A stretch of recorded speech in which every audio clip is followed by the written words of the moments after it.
Demonology, the study of demons within religious belief and myth. A pretty creepy concept for many, but what if these demons show themselves amongst the living with otherworldly, erratic, and sometimes dangerous behaviors? And the only way to expose them is by the holy investigation of some very special, chosen individuals. Tonight, we are taking a look at a retired NYPD sergeant turned demonologist, Ralph Sarchie, who went beyond fighting human criminals to taking on evil entities so vile that they will give you nightmares. I'm Karen, and you're watching the SpiritBox Files on Spirits and Screams. Welcome to Spirits and Screams.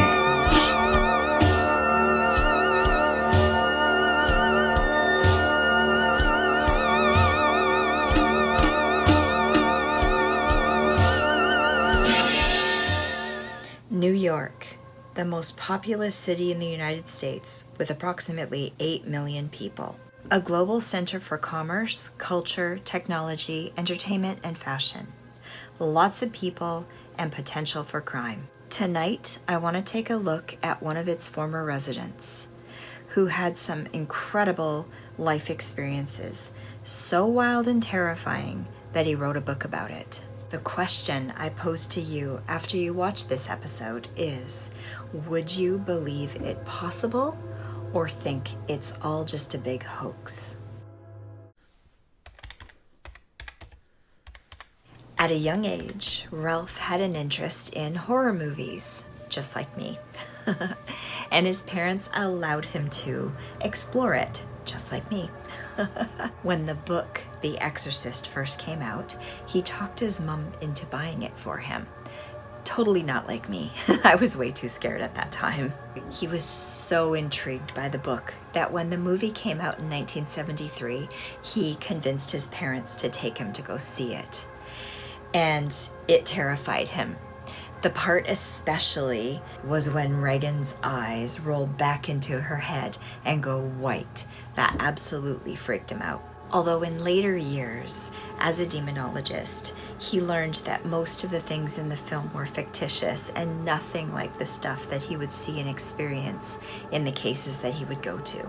In the early 80s, Ralph, a married man and father, became a member of the New York Police Department, retiring in 2004 as a decorated sergeant, spending a portion of that in the 46th Precinct in the Bronx, which had a reputation of the most violent neighborhoods in all of New York City. He saw a lot of stuff, crime-wise, and that took a toll on his family. And after his divorce is when he retired from the force. Now I'm going to back things up a little bit because there are some events that happened in Ralph's life that kind of led him to where he's meant to be.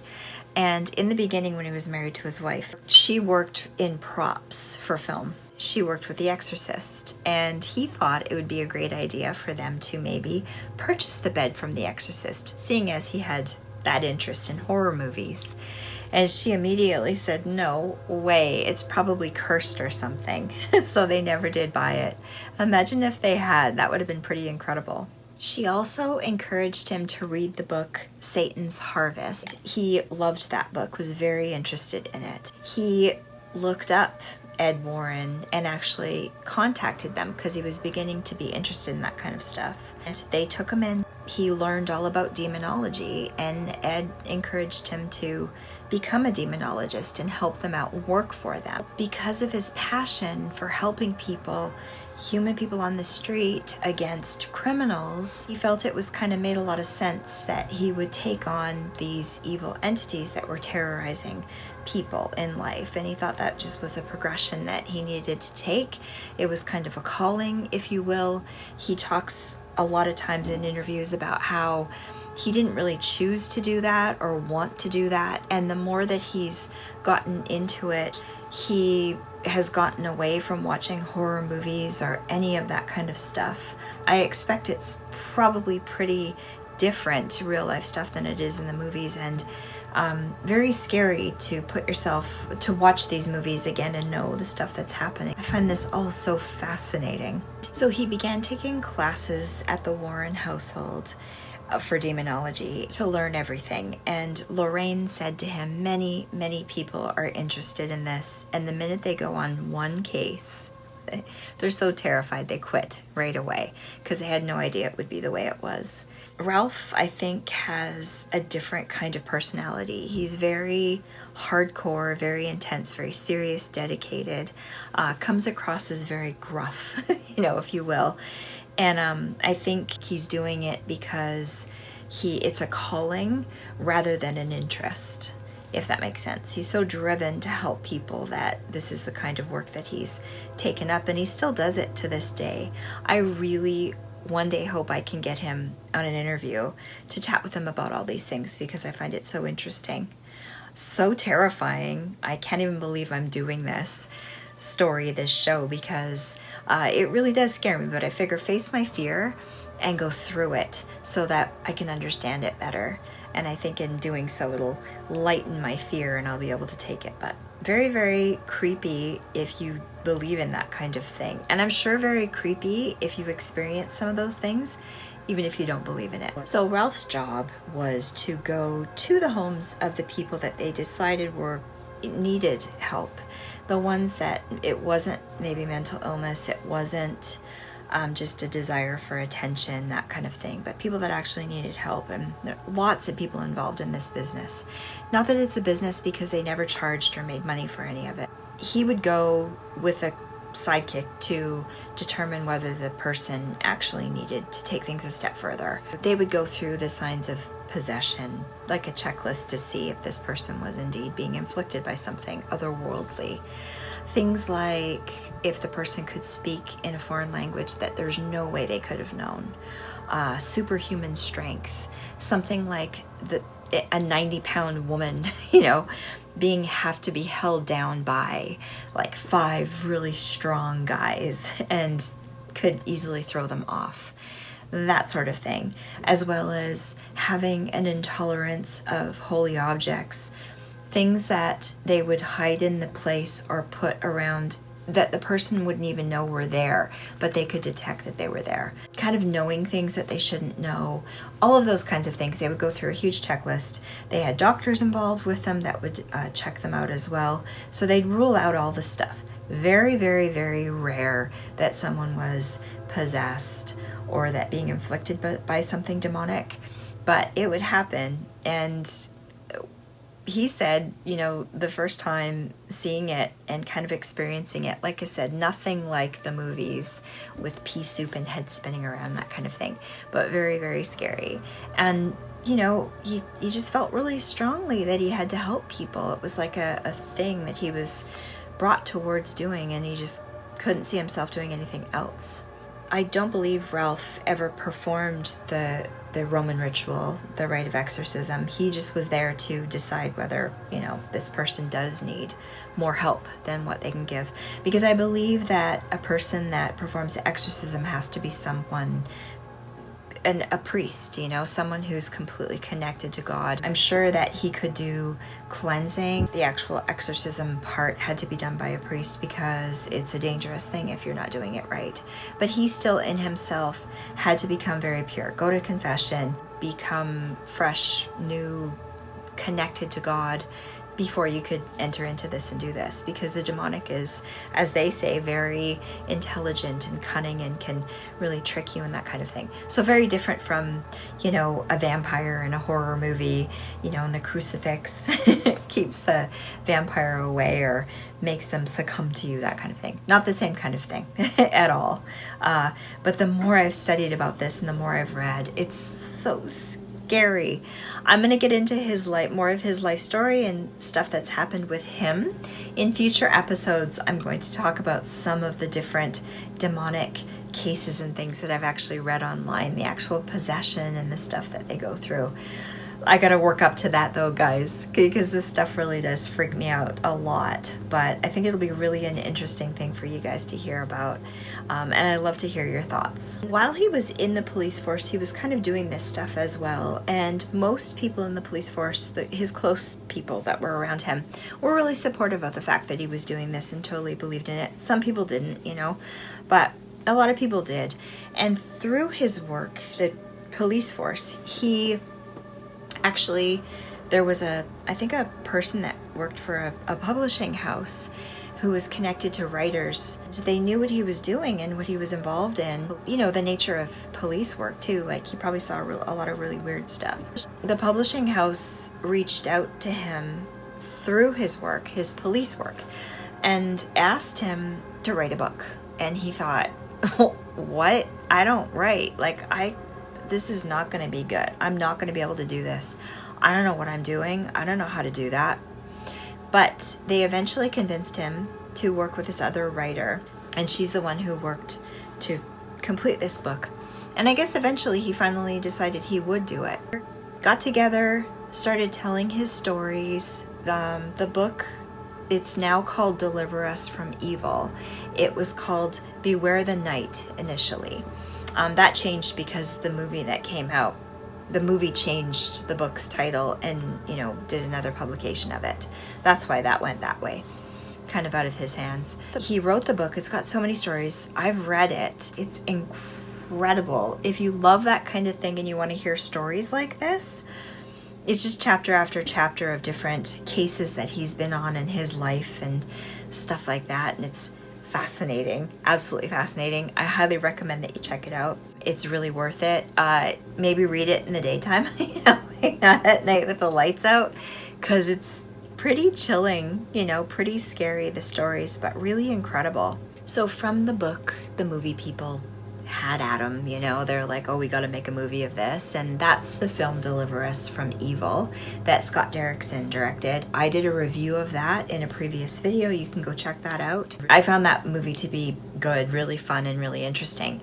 He is the first to admit that that film is hugely fictitious. Nothing like what his actual life is. Although they did pick out a couple of things in it that, you know, kind of allude to his life, but nothing like real life. It's all made up. He felt the book and the movie thing kind of happened and came on so quickly that it was just like a whirlwind for him, and he felt very out of his element and not knowing what he was doing, but learned a lot in the process and, you know, kind of went through it, which makes me believe that he was not doing all of this to make money or to get rich. He's very much doing this because of that faith and the passion that he has for his calling in life. One thing that got me too, in an interview, I saw him and he had what I believe to be a scapular that he was wearing. And I remember back in the day when I first started going to church, which is a bit later in life because I didn't go to a Catholic grade school because the public school was closer and my mom just didn't, it was easier for her with 4 kids to get me to go to that school. But I was Catholic, born Catholic.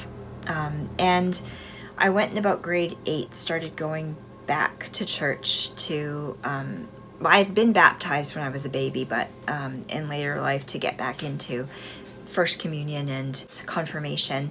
Did it in grade 8, a little bit late, but I got back into things. And my dad, around that time, was asked, we went to church together, the family. I was never forced to go though, I just chose to go. And my dad at the time was asked if he wanted to become a deacon for the church, which he did, the Catholic Church. And he found it a great passion, a great thing it turned into. He was a really good speaker, and he would do sermons, and he would go visit the sick in the hospital. My mom and him did. He would also conduct funerals. He was very much, didn't know what he was doing and kind of threw himself into it, had to learn on the spot, but he did a really good job and took his vows and became a deacon and did that kind of thing. My dad, I told you in other videos, was very interested in exorcisms and the demonic and all that kind of stuff. Wanted to know if it was real. He grew up in a Catholic household, and he very much talked about that stuff with me. And the first thing he did when he became a deacon and got to do a mass was he asked one of the priests if that kind of stuff actually existed and if there were exorcists. This was back in the 80s, and they didn't really talk about that kind of thing. They kind of kept it hidden and closed off from the public. It was kind of a private thing that did, but the priest said to him, yeah, there are. Nobody knows who they are. They're kind of, you know, their own little thing. They're assigned to do that work, and they go out and they help people that need it. It's very rare, but it does happen. And my dad talking to me about that, I was so scared at the time, but he would always tell me stuff. He'd be like, oh, I gotta tell you this story. And I'd be like, is it scary, Dad? And he'd be like, no. And he'd go, so there was this kid that was possessed. Like, Dad, stop. But anyway, over the years, I've become a little bit more brave and more interested to learn about stuff. And I know it's an important part of our existence because, you know, we have a spiritual side, and, you know, I think that we come from somewhere, and all of those things are really important to learn and understand. And I'm not trying to tell anybody how to believe or what to think, but I believe there's something. I believe there's a lot of stuff that's maybe not correct out there, and there are a lot of bad people that do bad things, but you know, I just believe there's something to some of this. There are some things we can't explain, you know, and I'm really interested in it, and I want to learn about it to face my fear and kind of go through it and not be afraid anymore, and in doing so maybe bring myself closer to God and, you know, feel better about things. Anyway, back in that time period, we'd talk a lot about that stuff. He learned about it through the church. And I think what they were trying to do back then, they didn't talk about exorcisms and the demonic and that kind of stuff as much, because the way to overcome that stuff is to have a strong faith and belief in God, and to not put your focus on that kind of stuff. That's what protects you from it. And I think that's why they didn't talk about it or promote it too much, because they didn't want people to go that route. It's kind of ironic that we've come, 30 years later, 50 years later, and people are so much more, I know so many people that don't believe in God and are disconnected that way, and there's so much bad stuff out there. But anyway, like I say, not telling you how to believe or what to think. It's just my personal feelings and my experiences and that kind of thing. But my dad at the time ordered and got me a scapular, and I remember having that, and he said, this, I want you to have this. It was like 2 pieces of cloth that had a picture of Jesus on it, I think, and it had 2 strings on it, so you'd wear it to the front and to the back. So one fabric panel would be on the front and one on the back, connected by strings underneath your clothing or whatever. And he said to me, just keep it on you all the time, you know, it's just not a bad thing, it's a good thing. Just like a medallion of Archangel Michael, St. Christopher's medal, that kind of thing. And I remember that so much, and I didn't realize at the time, and now that I'm thinking about it, I'm wondering if maybe because he was talking so much about exorcists and all that kind of stuff, that he wanted, because we were kind of opening ourselves up to it because we were talking about it, he wanted me to be more protected, so he got me that. And the first thing I saw in Ralph Sarchie when I saw an interview was that he was wearing one, and I thought that was really interesting. I really connected with that, and I'm not sure if a lot of people really noticed that, but I'm pretty sure that's what he was wearing. So I thought that was really cool. Another thing that made me feel like he's probably legit, you know, in his faith and that kind of thing. Anyhow, I guess in summary, I'm really inspired by Ralph, by his story, by his book, his teachings, that kind of thing. And I needed to read all of this and understand all of this right now. It's come at a really good time for me in my life. And so that's why I'm talking about it, because I just wanted to share some of this stuff. I'm sure I've missed a ton of things.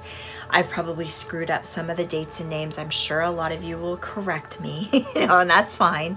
But I'm doing my best. I just wanted to talk about this and share this because I thought it would be fun.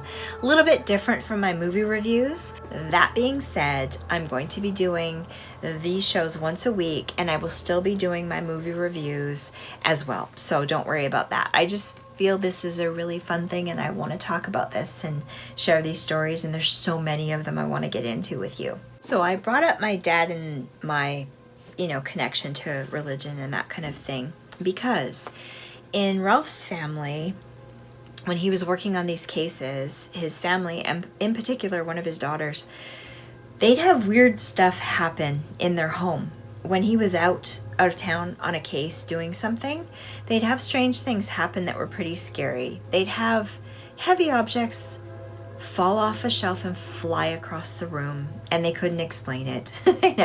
They'd hear noises, scary stuff, right? So him being involved in this work, it pisses off demons, and it affects everyone around you as well. So it's really important to think about that when you're listening to these stories and delving into this kind of stuff, to be sure that you have a good connection to God and that you're praying over it, because stuff can happen. Hopefully it won't here, but I can tell you guys a few stories myself. Maybe I'll get into that in one of these episodes as well, because I've had a few things happen myself in my life that I can't explain, that are very strange. Another mentor and friend that Ralph met in his life was Father Malachi Martin, who is an Irish American priest and exorcist. I didn't realize it was pronounced Malachi. In my review of Deliver Us from Evil, I mangle his name. I find it really ironic because I work in an Irish clothing store, and it's super cool to me that this guy was Irish, and apparently my boss was telling me that a lot of cool ghost stories and things come out of Ireland, so I want to explore that some more and see if maybe there's some movies and stuff that I can check out that are connected to all this stuff. I think that'd be really neat. I'm fascinated by their culture. I think it's amazing, all the stuff that they've gone through. And reading about Malachi was very interesting. I found a documentary about his book called Hostage to the Devil. The documentary is much different than his book. I do have his book, but I haven't read it yet. It was pretty involved. There's a lot of stuff in there, a lot of cases. This man passed away a few years ago. Was a really good friend and mentored Ralph in his demonology, his work, and performed exorcisms with Ralph. His whole life and stuff was so fascinating. He's just a brilliant man. So Malachi Martin was a Catholic Jesuit priest who took his vows and was ordained in Rome, and then began working under one of the secretaries to the Pope. So I have a side story to do with that. Well, when my dad was a deacon and living, he actually was visited at his parish by someone that was a secretary, one of the secretaries to the Pope. They gave him a gift. They wanted to give him a gift to send him back with. The priest of this parish and my dad got together. And I am an artist by trade, and I was doing these driftwood crosses that I would paint with folk art. I'd have like a beautiful landscape setting, and then across them I would have just people holding hands in front of a church. And so they got me to paint one of these crosses, and I did, and they gave it to him as a gift.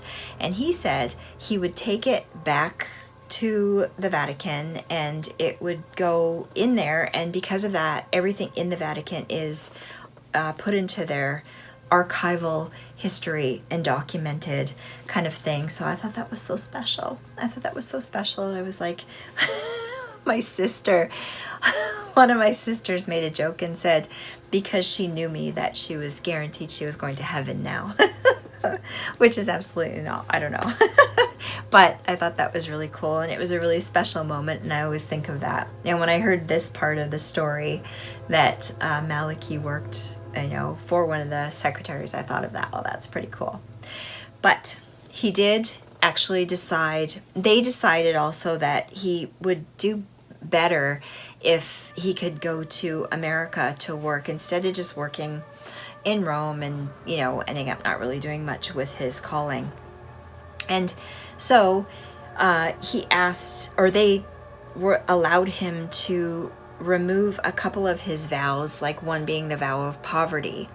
so that he could actually work and make some money for a living to get by, because if he wasn't in Rome and the Vatican and that kind of thing, he'd have to survive somehow. So he did, and through that he was able to write books about his experiences and that kind of thing.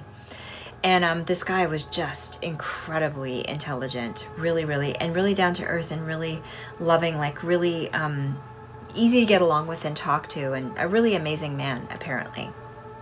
And he went to New York, of all things, and he took on demons. He was an exorcist there, and worked regular jobs like taxi cab driver and whatever, restaurant work, dishwashing, that kind of thing, to get by so that he could pay his rent and kind of keep doing what he was doing.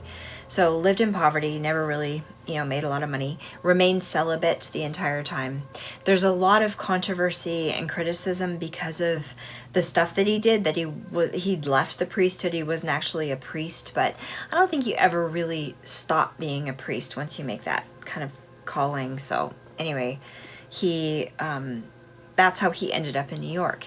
And through that, he was able to, among other people, connect with Ralph Sarchie and become a mentor and do work with him together. And they did a lot of cases together too. The documentary is pretty cool in that way. It talks a lot about, I think there's just a lot of people, and it's really hard to know what's real and what's not real, because there were people that were pissed off at him for what he did. And there's always people that are pissed off and think they know more than you do, even though you're living your life and you're doing it. They seem to know, everything about you, and in their opinion, and they're right and you're wrong. I find that really funny that people do that. Why do we need to do that? I don't know. We need to have it straight in our head about how things are. I don't know. But I feel like, and doing what he was doing, connecting with demons and stuff like that, there was a lot of crap that followed him around as well. A lot of bad stuff. But anyhow, I'll never get to talk to him, but it'd be really interesting to talk to Ralph about that. Everybody that was connected with him and knew him seemed to speak very highly of him. There was just a few people that were not. The documentary's very eye-opening, though. It was very interesting to see it, but I'm really excited to read that book. Once again, scary stuff. I have to read it in the daytime when I can handle it, but I really want to check it out for sure. Recommend that you get it too. It's called Hostage to the Devil. I also want to add that Malachi spoke 8 languages, and he helped to translate the Dead Sea Scrolls. So, this guy's like, wow, amazing, very intelligent, very charismatic and charming, super good sense of humor, very Irish, I think he's sounding like, and it would have been really amazing to meet him. And another thing I wanted to talk about was the fact that Ralph always talks about never getting paid for these cases that he would go on, and never exposing the true names and of the people that are involved in these things, keeping them completely private, and safe that way. I think that's really important. Ralph goes together with a sidekick, partner, friend named Joe on these cases to, investigate and ask questions and see if the person was actually being afflicted by the demonic or not. And one thing Ralph would talk about in a lot of interviews is the fact that anytime he would come in the presence of something really dark and evil, he'd get a really sharp pain in his temple. I thought that was really crazy. But he said that was something that he would feel to give him that sense of something's up here. Both of them had that sort of feeling that something was actually legit as they were doing their investigation as well too. They could kind of tell there was something there, that something was actually happening, and it was necessary to kind of go further with it. And I was talking about the scapular before. Ralph also carries a very holy relic, as do all exorcists. This happens to be a sliver of the actual cross that Jesus was crucified on. Very holy, very much hated by the demonic, and something that protects him. Carries that with him always. I've heard of that before too. Remember my dad telling me during exorcisms that the exorcist would sneak into the room ahead of time and hide a really holy relic under the mattress or somewhere where the person would never know it was there.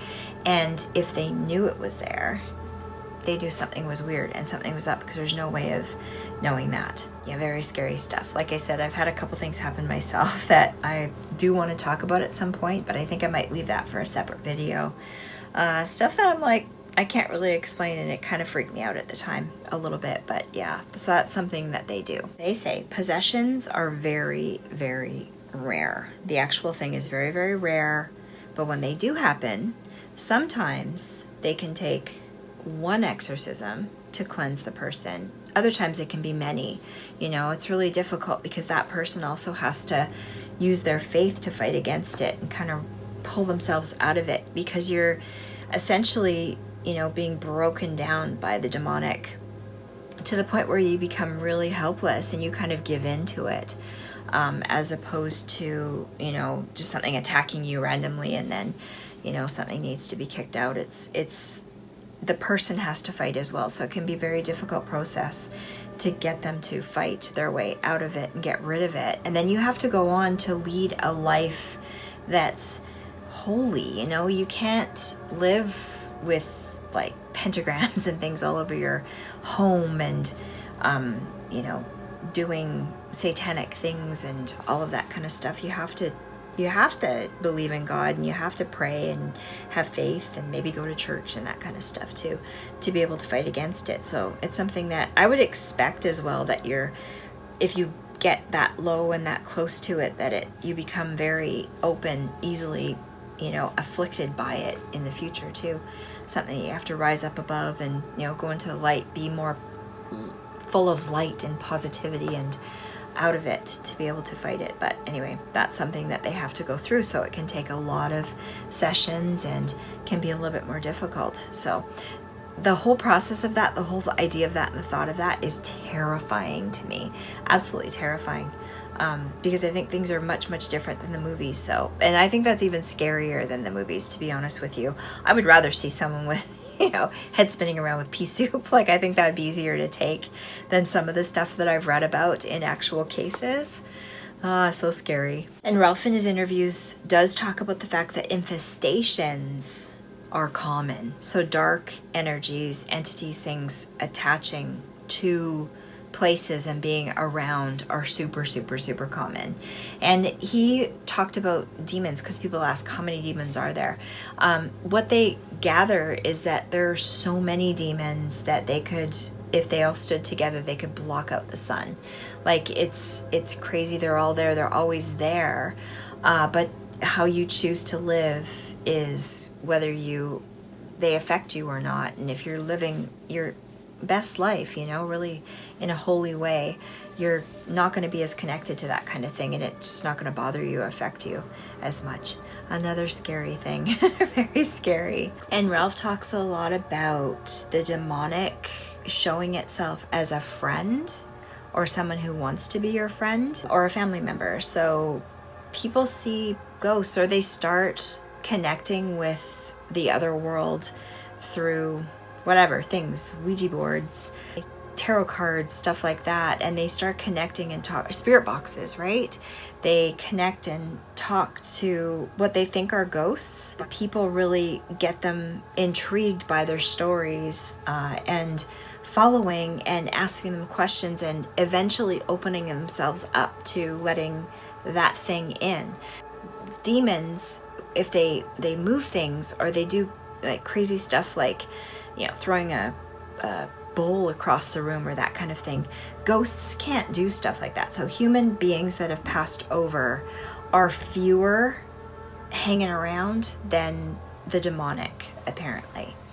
And so it's much more rare to have a ghost there. It's very rare that if you're talking through a spirit box or something, you're actually talking to your father that passed away, or a long lost friend or something like that. And when you get into that kind of thing with a spirit, something from the other world, talking to it, and you get very into it, it'll trick you. The demonic will trick you into thinking that it's a friend, and that it wants to hang out with you, and it wants to talk to you, and that you're helping it and you're doing things.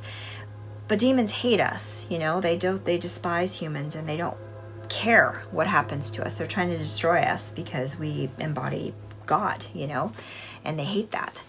That's very upsetting to them. And they're also they were angels cast down, so they know everything about God, and more than we do, you know, and so they use that against us.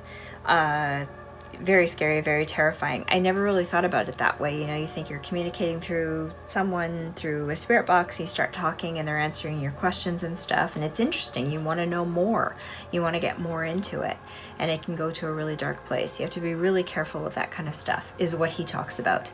This is scary as well. And Ralph also talks about the fact that if someone's exorcising a demon from somebody, it's very dangerous if you're not a clerical person, if you're not religious, like a priest, like high up, you know, connected to God, and you're not sort of doing it the right way.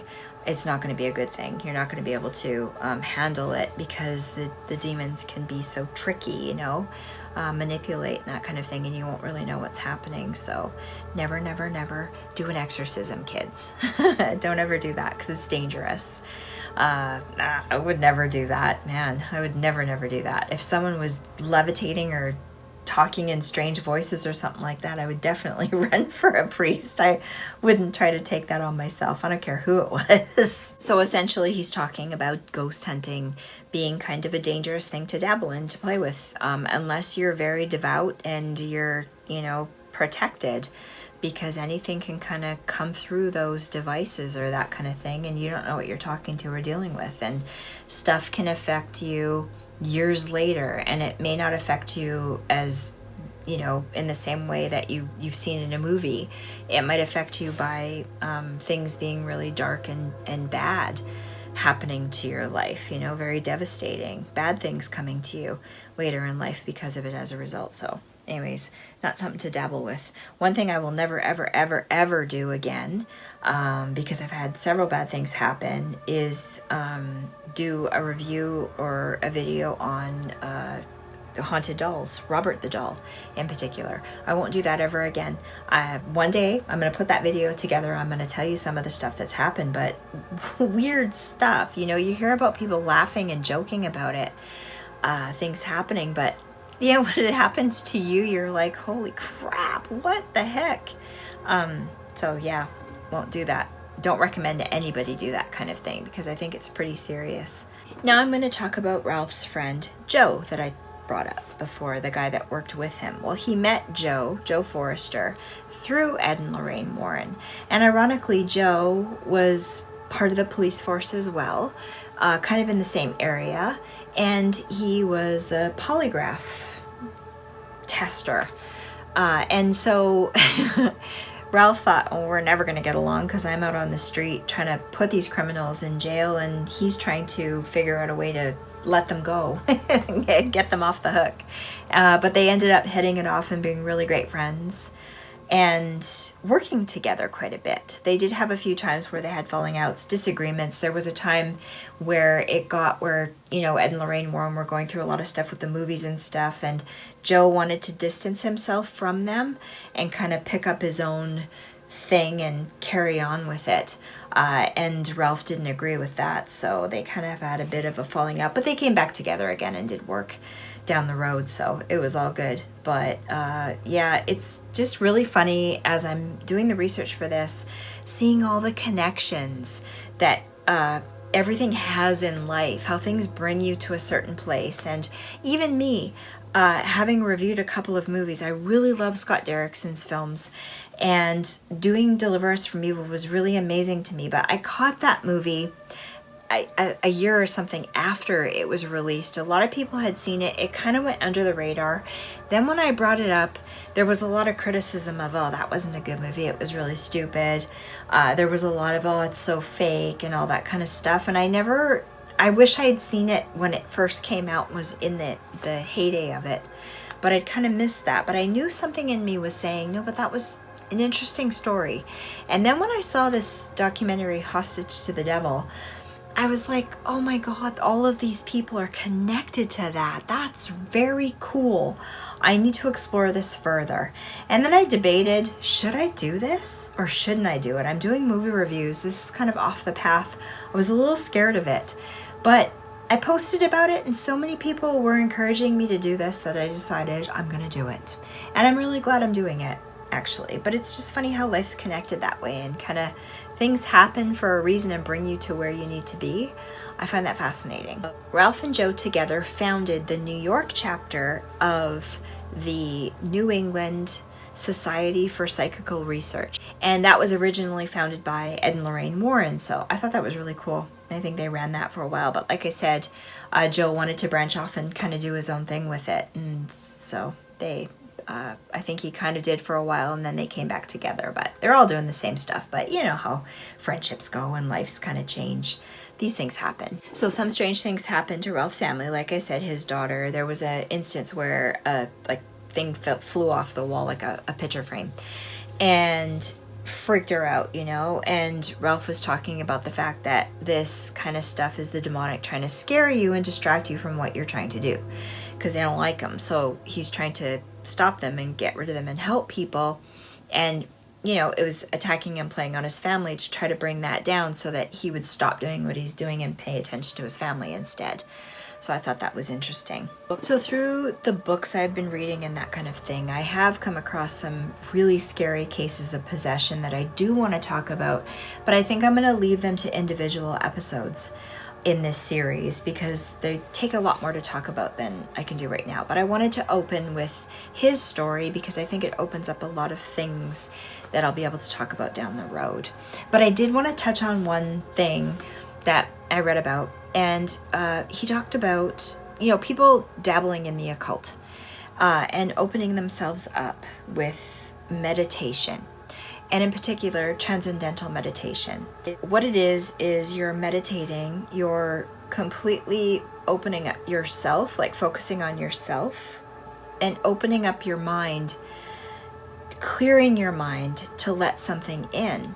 And it's a perfect way to let the demonic in to you, because you're opening yourself up, you're focused on yourself, you're not focusing on God. And that's when something dark can attach itself to you and kind of influence you.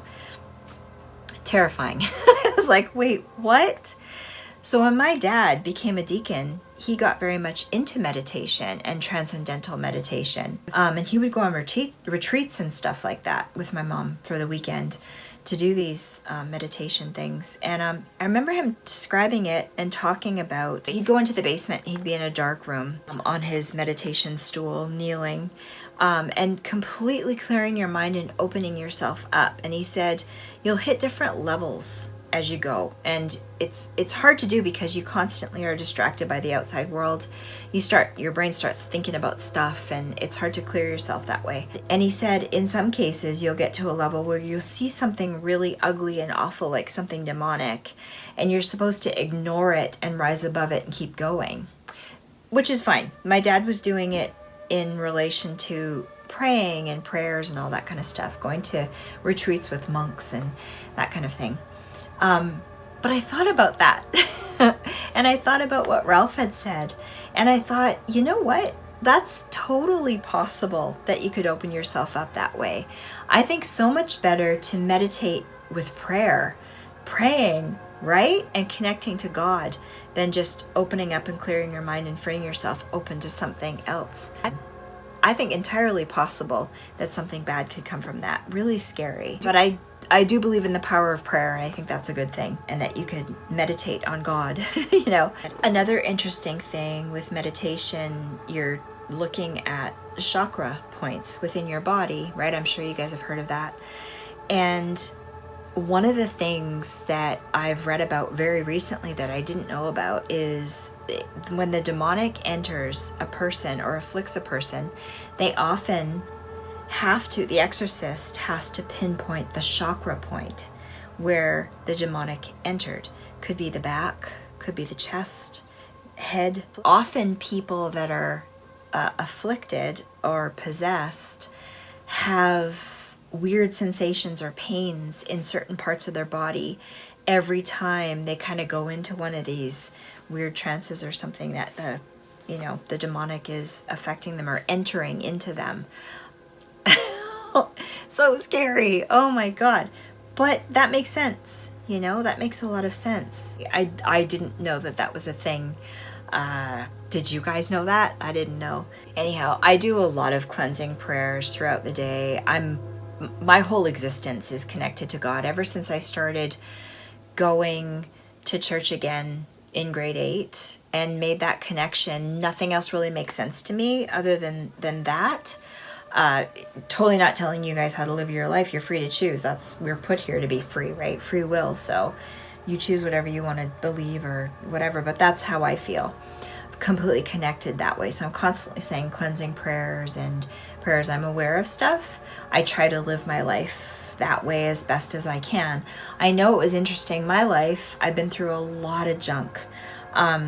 Since that time where I felt so uplifted and connected in grade 8, so many things have happened to me that have come to me in my life that I've learned so much about dark stuff, abusive relationships, alcoholism, just scary stuff that's come into my life, not from me, but stuff that's come to me, that's affected me. And because of my nature of wanting to help people and be there for people, feeling like I had a great childhood and I had a great early life, so I owe it to people to be there for them and help them.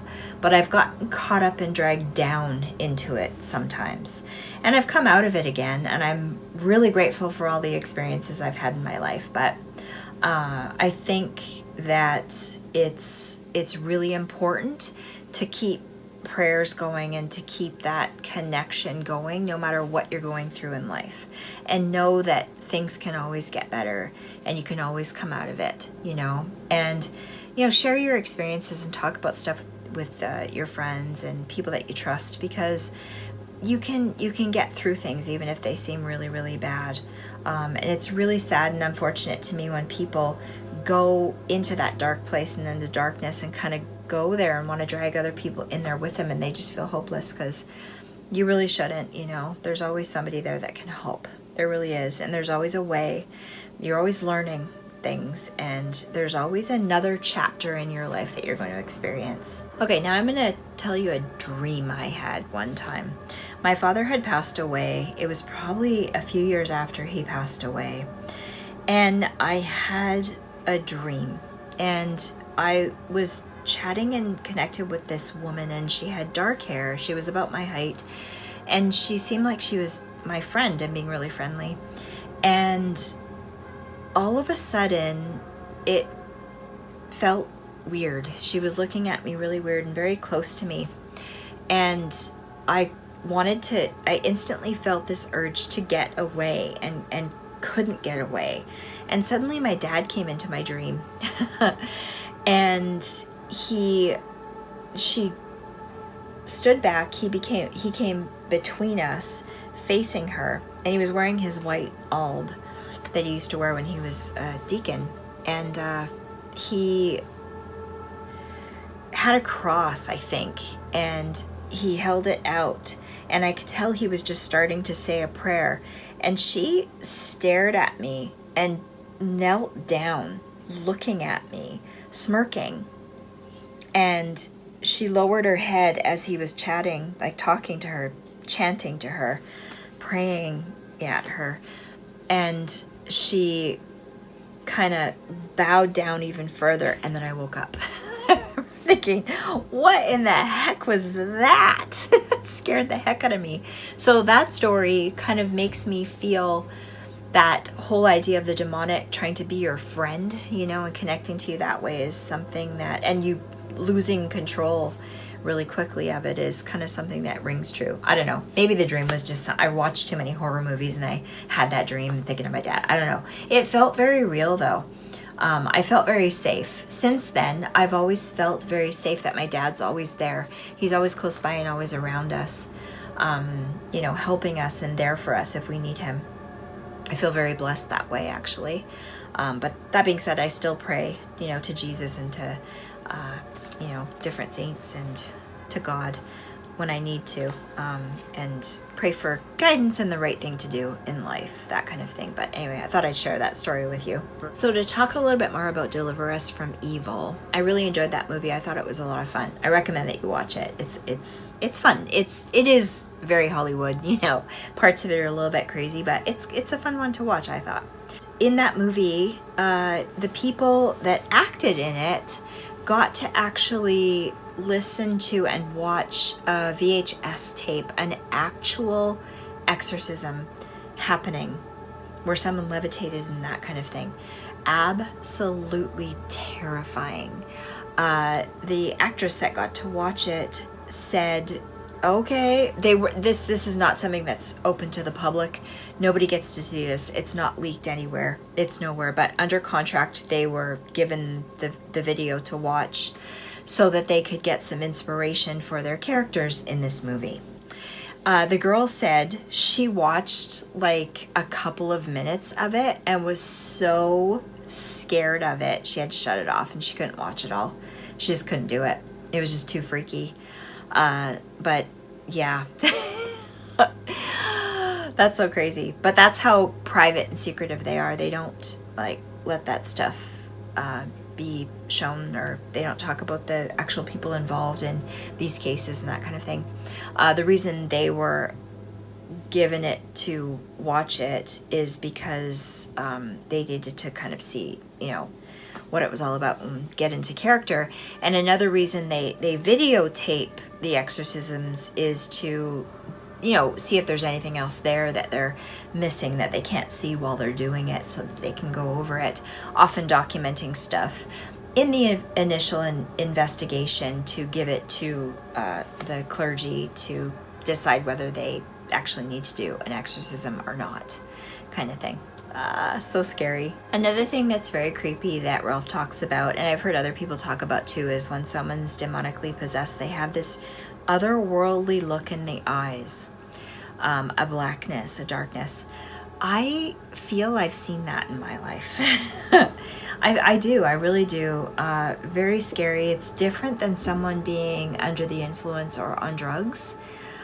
Very, very scary. And like I said, I'm going to talk about some of these things in another video, but I just wanted to tell you that that's something that he talked about in his interviews. Apparently, Ralph Sarchie assisted in 25 exorcisms and hundreds of house cleansings over his time. And probably more since then, actually, because I think he's still, well, I don't think he's doing it. I think now he's kind of retired from doing it because he just doesn't have it in him anymore to do it. That being said, if something came to him that he needed to take care of, he would. But I think now he's teaching people demonology and getting people to carry on with his work. Just because he's getting older and he just can't do it anymore. And a lot of it requires like you traveling far distances to go help people, you know, that you don't know, kind of thing. So it's quite involved work. Really incredible that people help people that way. But I think spiritual stuff is a thing too, just like getting sick, being physically sick. I think that's a thing too, or mental sickness, you know, helping people with that too. So I think it's really remarkable and really admirable, the work that he's done in his life. Amazing. Not only that, the police work as well. I mean, come on. That's something that's very incredible. It's a wonder he's not more cranky than he is. Because he seems pretty cool that he would do stuff like that. But his personality explains a lot of what he does, what he's done in his life, what he's seen in his life, that it's necessary. Another thing that he talks about is that there's a rise of children becoming afflicted by the demonic and stuff happening with them more and more and more. You hear a lot of cases now of very young people killing people and just doing horrible things. It's just hard to comprehend. But like I said, I don't know very many people that believe in God or go to church or anything like that anymore. I have more friends and people that I know that are completely atheist and don't believe in anything. And that's kind of sad to me, kind of scary, the idea of that. But like I said, you're free to believe or think or do however you choose. That's your thing. But I tend to believe in God and have lived my life that way. Ralph also became friends with Scott Derrickson, so he actually introduced Scott to the story of Annalise Michel. And that's how Scott did the exorcism of Emily Rose, which I still have yet to review. I did a live stream of that one, but I haven't reviewed it yet, and I really need to do that. That is a scary story. I expect I'll probably do that on this series because I want to include all the real life stuff. Man, the audio tapes that they have and that kind of thing are terrifying. I don't care whether you believe or not, they're scary as shit. I would defy you to listen to those in the dark by yourself because I don't think anybody could do it. So Ralph has an incredible life history of all of this stuff. I find it fascinating. Really would love to interview him one day and get the true story of all this stuff. I have lots of questions that I'd love to ask him. And I highly recommend that you read his book, Deliver Us from Evil. Also read Malachi Martin's book, Hostage to the Devil. I think they're both incredible. You guys, I'm finally reading books. I'm finally doing it. Takes more time, but you know what? The book is more scary. Way more scary than the movie. Oh, and I wanted to add one more thing. So I told you that Ralph is now mentoring people and teaching people demonology, that kind of thing, as opposed to going out on exorcisms and stuff like that. And one of the people he's mentored and made demonologist is Sean Austin. And this guy is a psychic, I believe, as well as ghost hunter kind of thing, and into the paranormal and that kind of stuff. And he created a documentary called Malefice. And I've got it. I'm going to be watching it. I will definitely... It's on scarenetwork.tv, which you have to subscribe to, but there's lots and lots of really cool shows on there. I highly recommend. It's super cheap. It's like $5 something a month or something like that. It's really, really cheap, affordable, and there's so much cool stuff on there. You can just download the app and pay for the subscription and you can watch as much as you want. I'm going to be reviewing that one too. It's terrifying. It's something to do with Sean doing an exorcism or something attached to him, or being part of a casting out something in the house, something demonic attaching itself to him, and crazy stuff happening. Something connected to Malak, which I thought, the demon Malak, which I love that story. I found that fascinating, that I reviewed that movie. I've got that in my videos. Check that out too. But I really want to watch this video and, or movie, and review it at some point. That's coming soon, you guys, for sure. Very, very scary, very terrifying. I have to sometimes take breaks from this stuff because I kind of fell into a rabbit hole with this story. There's so much stuff connected that's connected to what I love that I feel like I did a fast forward splurge into all of it at once. And I was like, I have to take a break from this. This is a lot of scary stuff in my head all at one time. So I'm getting to it bits and pieces. And I want to be able to like listen to an audiobook, edit, and watch a documentary all at the same time because I'm so excited about investigating this and sharing it all with you. But you know, I'm human. I can only do so much. So I have to go at my slow pace. But I have so much great content coming to you guys. It's going to be so much fun. Yeah, I really hope you enjoyed this episode of the new series. They'll get better as they go. I'll get more to the point. I just kind of get off track and chat about my feelings and thoughts as I go because that's what I am and what I do. I'll try to stay more focused and make it more of a story time. Maybe focus on just one thing at a time in an episode instead of 50 things like I've done here. But you guys, this was just so fascinating to me. Please, please, please share your comments in the comments below. Long comments. Let's chat about this stuff. I'm really excited. You know, be nice to each other though. Like, don't criticize. Like, you can totally have your own opinion about stuff and we can discuss it, but nobody's stupid because they think a certain way or don't think a certain way. You know, don't force things on people, but bring your extra info to me because I'd love to hear about that. And yeah, let's chat, you guys. Let's chat. And next will be a movie review. I don't know what yet, but that'll be coming up really soon. We're getting close to the holidays, you guys. I can't believe it's already here. It's really mild where I am, so it's hard for me to believe it's only like a week and a half for Christmas. Wow. You know, the year has gone so quickly. So you guys, I'm going to leave you at that. And I hope that you have an incredible rest of your evening. Thank you so much for watching, and we will see you again on the next one. Bye, guys.